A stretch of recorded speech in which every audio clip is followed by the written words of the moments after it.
અમારા સૈનિક Jashpalsinh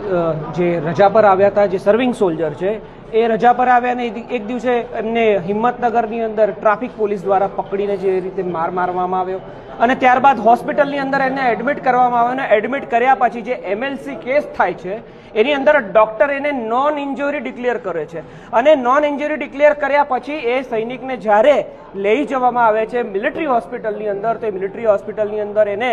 major fracture અને પસલીની અંદર ફ્રેક્ચર મળે છે। તો આ જુઓ ગુજરાત રાજ્યની પોલીસ અહીંયા કેવી રીતે મેન્યુપ્યુલેશન કરી રહી છે, ફક્ત એક જવાન, પોલીસના જવાનને બચાવવા માટે, પરંતુ માજી સૈનિકો અને સૈનિકોના પરિવાર અને સૈનિકો સાથે કેવો દ્વેષભરો આ લોકો વ્યવહાર રાખે છે। આ વ્યવહાર આ ગુજરાતની અંદર માજી સૈનિકો ક્યારે સહન નહીં કરે। આજે તમે જોયું હિંમતનગર આખું બાનમાં લીધું હતું અમારા માજી સૈનિકોએ, અને આગળ પણ આપ સૌને ચેતવણી આપીએ છીએ કે કોઈ પણ પોલીસ વાળો અને કોઈ પણ એવો વ્યક્તિ જે સૈનિકના સન્માનને ઠેસ પહોંચાડશે તો માજી સૈનિકો એમના વિસ્તારમાં જઈને એ જ્યાં કામ કરે છે ત્યાં જઈને એમનો ન્યાય અપાવશે અને જે ગુનેગાર છે એને સજા અપાવશે।